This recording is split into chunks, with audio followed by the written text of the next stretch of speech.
UST being the undefeated team going into the semifinals.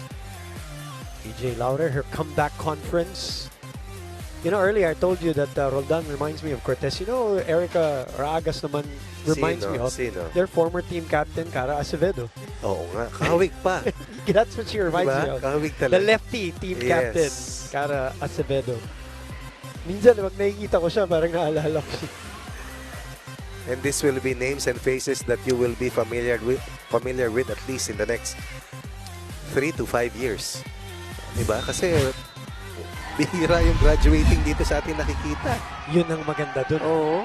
Ito na yan. Yep.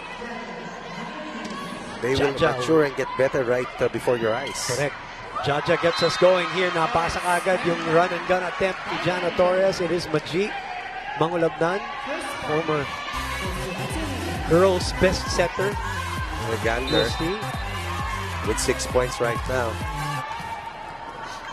We talked about her role, different from last year's part in the title campaign by Ateneo in the UAP. First of all, what a set by Maji. Had her back turned, she underhands it, but she still is able to give it. Oh. Ito, matagal nang magkasama talaga. Tansyado talaga nila isa't isa. Matagal nang hinahawakan ni Coach Kung Fu. I remember that game. We were at the Phil Sports Arena pa when they first played as guest players. And Maji was this really tiny, skinny girl. Paper thin. Yeah. Parang si Louie Romero naman sa Adamson, ganun din. Parang bata-bata tignan nung nag-guest player siya sa Adamson 2 years ago. Now look at them. They're flourishing in the collegiate conference. In the case of Louie Romero, just setting lights out para sa Adamson. Pero laking bagay rin kasi talaga ng exposure sa PBL. Sobra. You get to play against the best. Yung mga older players or those who were pioneers, so to speak. Oh, in the case of Faith Nisperos, and on cue, may mga import pang nakalaban at nakasama. So imagine that. Yung technical knowledge transfer. Nisperos has been very patient during Game 3, sacrificing a little bit of her offense, acting as a decoy, as an offensive threat, and then exploding when the need arises pag may pagkakataon. At ayun, hindi na ina-anticipate ng UST na sa kanya lahat ng bigay. Now Galdones, of course, as she opens up now here in this PBL Collegiate Conference, she looks like she's in great shape, Coach Ronnie. At this position, looks like she's very comfortable as an open attacker. Trimmed down, no? And that's why the vertical is no doubt higher and quicker for Galdones. Torres serves it up. Praga sa kabila. Aya was there. Mangulabnan again with a bump set to Galdones. Nakahanap na naman. Galdones with a well-played shot. As USC takes over the lead here 4-3, and we go to Tours Daza for this report. Tours? Hongay Gaston is in attendance for today's game as she's been out for most of the collegiate conference, having played for Ateneo in beach volleyball, along with Roma Doromal and Sofia Navarro. Not only that, I asked her how it was for the team to adjust, having not one of their veteran players for the team. And she said, although it was hard for them, she mentioned that she's happy that she plays for a system that's all about team basketball and gives other teammates the opportunity to step up. For today's game, though, Gaston is ready to be back indoors and showcase the mental grit and physical discipline that's required to play beach volleyball. And not only that, her bronze stand that matches her bronze medal for Ateneo. Balik sa inyo, Coach Ronnie and Boom. Maraming salamat, Tours. I just saw her father. Saan? Andito, sa likod. Nakita ko si Coach Fritz. Inabot mo ba siya, Coach, when you still coaching? Pero paborito ko yan. Nahusay, very heavy guard. Saka grand champion din yan. Nag-champion, correct. Naging Games and Amusements Board Commissioner pa ang kanyang tatay na si Fritz Gaston. That stops a 3-point run for UST. Built around the heroics of Jana Torres, Raagas. Woo! Keeping Ateneo close. What a response by Jaime Hernandez there from the middle for the 2-point lead, 6-4.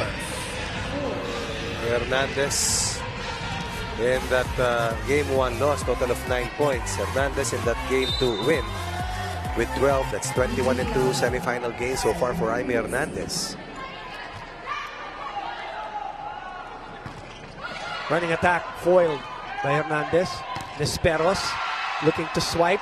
This time, full swing. Down the line. Karina trying to go for a power tip Right. lang, and then umatras ng konti, which again is part of these, skills of these athletes, of these players, getting that approach again in what, 2-3 seconds? At saka yung quick read sa depensa, iba na yung pinagdala niya. Quiet 7 points, built around 7 kills for this very talented first-year player. 4 championships to her name, 2 regular season MVPs, 2 finals MVPs. Rookie of the year as well. Rookie of the year. And coming from an incredible pool of talent, from Ateneo to Davao to NU Nazareth. Right. And then balik dito sa Ateneo. 7-5, Galdones serving. Sumagot. Si Jules Samonte. Excellent connection between Maraguinot and Samonte. Samonte has been very aggressive. Defensively omnipresent, offensively a major threat for the Lady Eagles. Lead down to 1 for UST. Parang napapansin natin. I don't know if you're feeling the same way, Coach Ronnie, as Ea comes up with this winner here. Parang I have this feeling that this game is slowly building up. Pa lang eh, oh. Slowly building up. 8-6, UST ahead.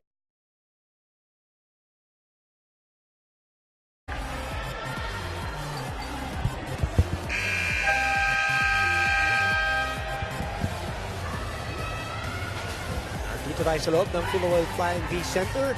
Muli po, magandang umaga. Live po tayo on SNA and on Liga. And of course, in high definition, on our high definition platforms.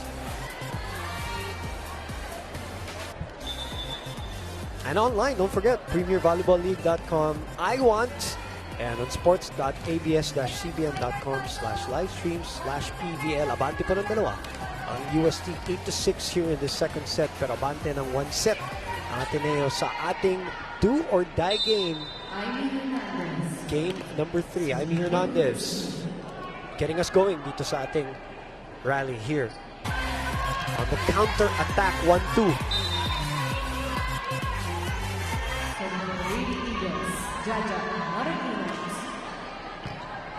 Galdones receiving. Ea checked. EJ was there for coverage. Ea ulit. This time goes above the blockers, off the fingertips. The Laure sisters combining for that point. Offense, defense. Ito yung pick-up nitong si EJ. The second attack. Ea Laure. Maji Maulapnan gets us going dito sa ating rally. Open. Ragas. Maji sa gitna. Bumalik sa Ateneo ang bola. Jaja goes to Gandler, goes cross court, soft attack, just the right angle. And 8 will be serving 9. Look at this slice by Fanny Gandler off the opposite side. Nice cut there. And na wrong foot itong si EJ Laure. Oh, no, balance eh. Ang hirap ng angulo na nakuha ni Vanny dun sa palo. Cut shot na lumabas yun. Slice nga eh, no? EJ receiving. That will be Ateneo point. And Coach Kung Fu stands up from his bench as this 3-point lead is now gone. Right, because of a 3-point run coming from the Lady Eagles. Good reaction time coming from De Los Reyes. You like to see players come out with solid showing in pressure-packed situations. And this is exactly what we're seeing from a lot of these young girls or young ladies. Mataas ng pressure ngayon dahil matalo ka rito eh.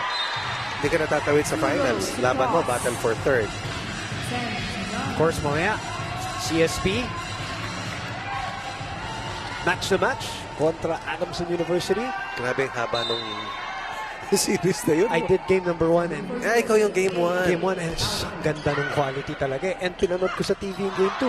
Ganda rin. Replay lang. Even without go, no? Oo, maganda talaga yung labanan. I mean, the coaching is great. Obviously, the players are outstanding. AB says ang ganda ng mga services. Itong si J-Sil. De Los Reyes, ipanalo nyo ang laban. Ateneo says, badass.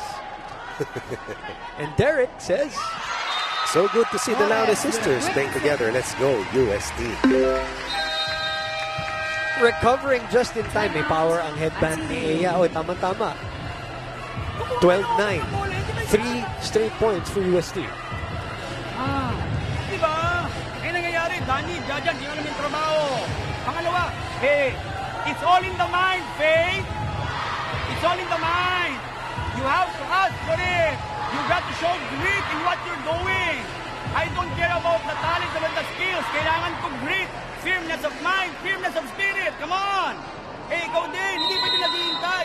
Kailangan keep on talking. Show character. Come on. Show character. Show character.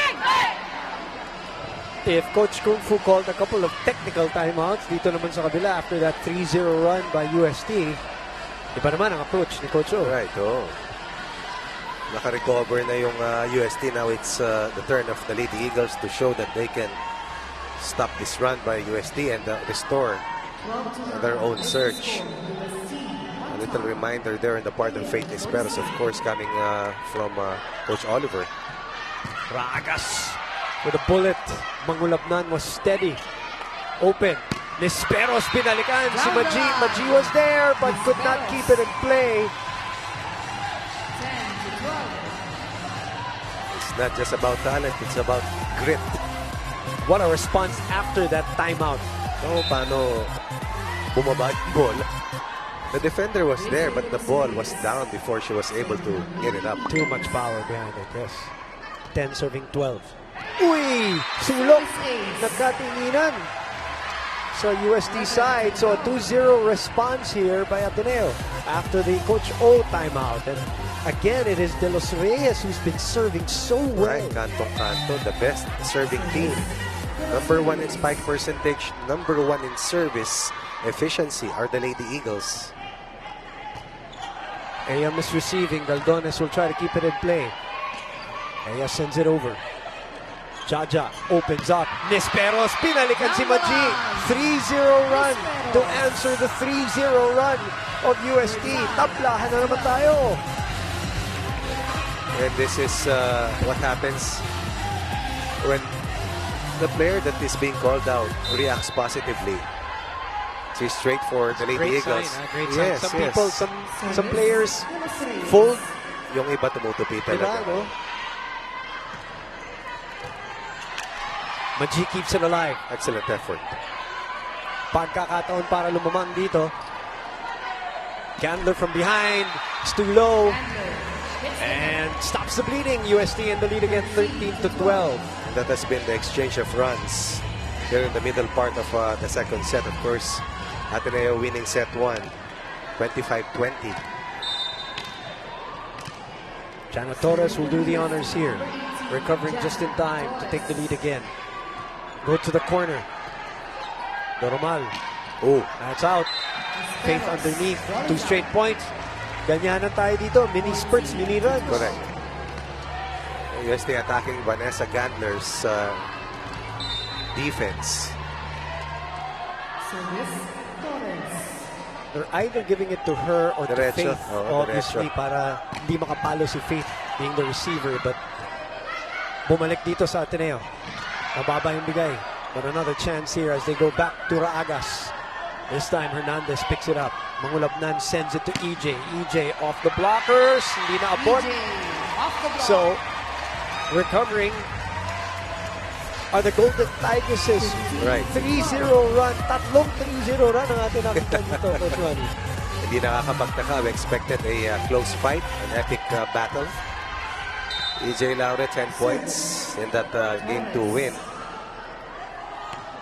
Ganda no serve. Balik na naman kay Gandler. Samonte recovering and approaching just in time to stop the bleeding para sa Ateneo. Ang ganda no serve ng Jana Torres kanina. Solid no? Lakas. Yung angulo. Oo. Baba. Si Aya Laure pala yung gumawa ng 10. 8 points pala kay EJ Laure. Ragas with 6 points so far. averaging double figures throughout the semifinal series. 16-13 UST with a 3-point.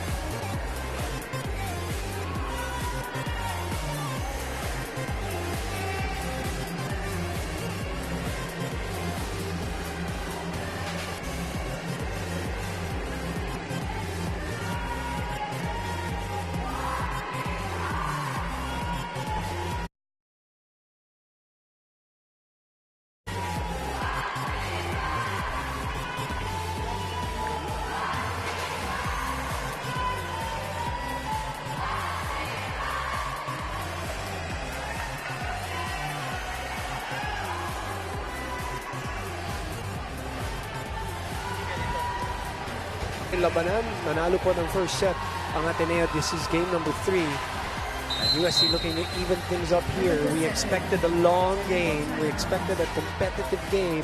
Dahil nga, game 3 na to. Not only for this series, but also in the series later on. Alright, every match has taken an hour and 49 minutes to finish. Talking about games 1 and 2. Dun sa nakalipas na laban, first set 31 minutes, second set 25 minutes. 27 in the third, 26 minutes in that fourth set win ng UST. Joyce Abueg will come in. EJ Laure will move out. Majik Mangulabnan will also move out. And that means Mafe Galanza babalik dito. While UST was in a 3-point lead. Great showing by Majik Mangulabnan. Right. Big fan of hers, so it's good to see her get herself going for UST. Faith has been Off the block. going here in game number 3, set number 2. Great guns for Faith Nisperos. And the light is on for this talented rookie. Very quiet in the first set as Raagas took over together with Gander and Samonte. But now UST has made the defensive adjustments. Nisperos. And look at the numbers for one of the leading scorers. Hernandez sa gitna, full swing. Oh, what a set by Mafe. Good reception will lead to the ability to activate your middle hitter. And that's against a double block. Excellent placement coming from Hernandez. Full of confidence. At si Abueg yung nag-receive, yung sinabi kong good reception. We didn't see Abueg in that game to win, but we saw her come off the bench and play 3 sets in that game 1 loss for UST. Mabilis ng palitan ng puntos dito, pero UST na nanatili na may kalamangan 2 at 17-15. Ang lalim nitong dalawang team na to going into the UAP, Coach. Parang ganda, it's a good no? problem for both coaches. How are you going to balance the talent level as Ateneo makes a mini run? So Coach Kung Fu hindi maghihintay. Babalik si Maji, babalik si EJ. They were the ones who gave them that 3-point lead. Itong UST will see the return of Isa Jimenez eventually. And Alessandrini pa. Of course. Ball is out. That's a crucial service error. Sabi mo nga, timid, expensive. Expensive error. Chance to tie. Oh. A 2-point cushion seems to be a good luxury right now. We haven't seen Pongay Gaston so far. Pa. Sabi ni Vanny Gander, hindi naka-inside dahil kahapon lang natapos yung podium finish nila sa beach volleyball. Nasa side ng Ateneo yan. Speaking of Gandler, Hernandez keeps it in play. Aya will give a rainbow free ball to Ateneo.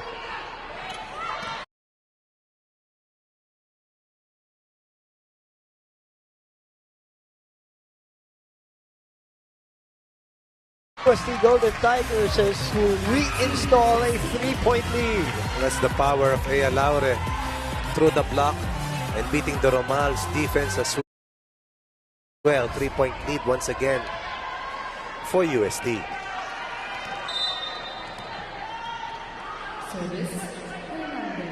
Hernandez will continue to serve for the Golden Tigers as they attack again. Gandler's reception.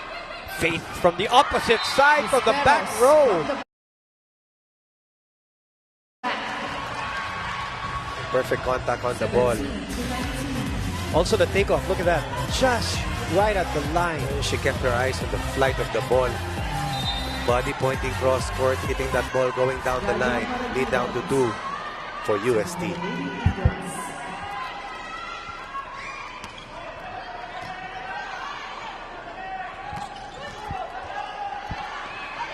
(19-17) is our score.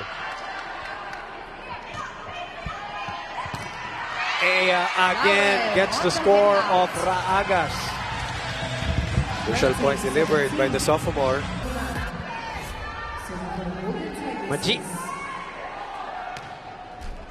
skirting the net. Vanny.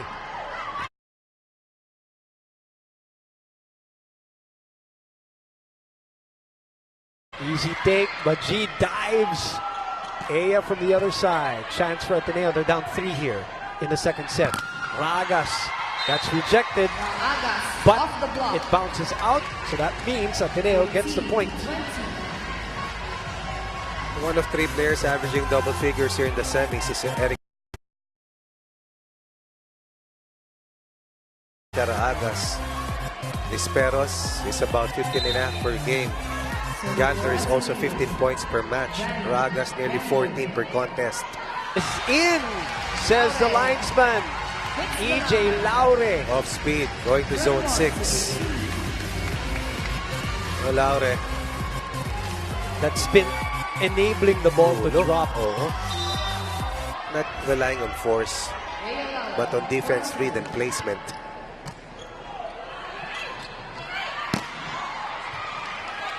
Ea diving. Galdones sends it to the other side. And siya nagulat siya dun sa point. Napangiti si Coach Kung Fu dahil abante sila na 4 dito. And this is a 5-1 run generated by UST to escape from a 1-point push or lead earlier laban sa Ateneo.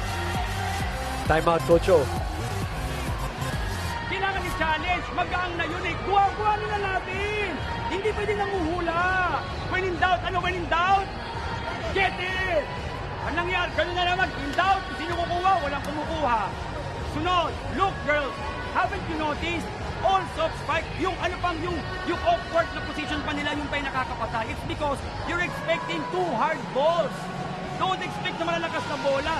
Keep on moving and read. Do you understand? Don't expect 2 hard balls. Kasi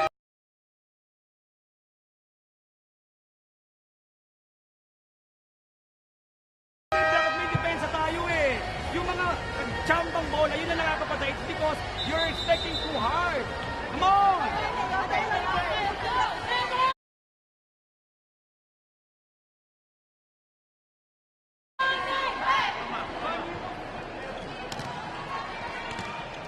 Adamson. Soaring Falcons, the Lady Falcons, also undefeated going into the semifinals. Nakatikim ng talo dun sa 5-setter in game number 1. Bumawi, courtesy of Genesis, especially delivering for game number 2. The new happy, heartstrong team. Yeah. And Coach Lerma Guerrero just doing a spectacular job, obviously, with the girls. Love listening to her also during her Simple time lang. outs. Oo. And of course, Louis Romero has all season long done so well. That young lady wields the baton for the Soaring Falcons. That drops out. Woo! Nakahinga si Martin dahil parang babagsak yung ball. He kissed the line eh.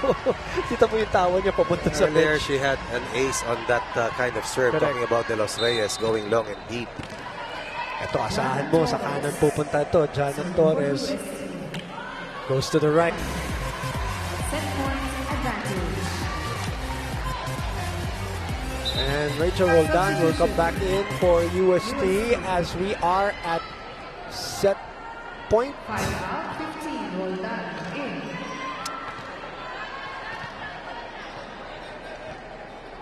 Magta-timeout si Coach Kung Fu. Parang nagkaroon ng confusion para sa substitution. Oh. Naduling ako kasi doon hindi ko nakita. Kala ko naman nag-send. O yun lang yun. Okay. My bad. Eh, siya yung huli ko nakita eh. Kala ko yung nag-send.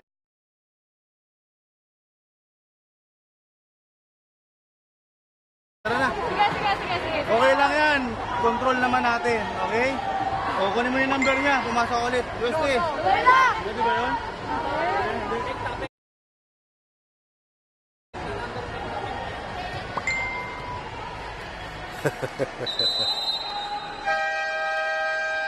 24-19 is our score. Sobrang cute naman yan.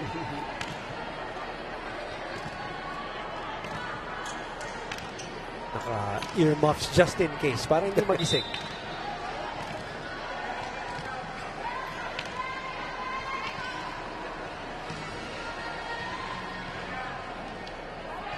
So now, Coach Kung Fu has a 5-point lead, 5 set points. Yung reaction niya dito sa gilid. Kaya na pa siya nag-apologize sa mga players niya. Ball is out.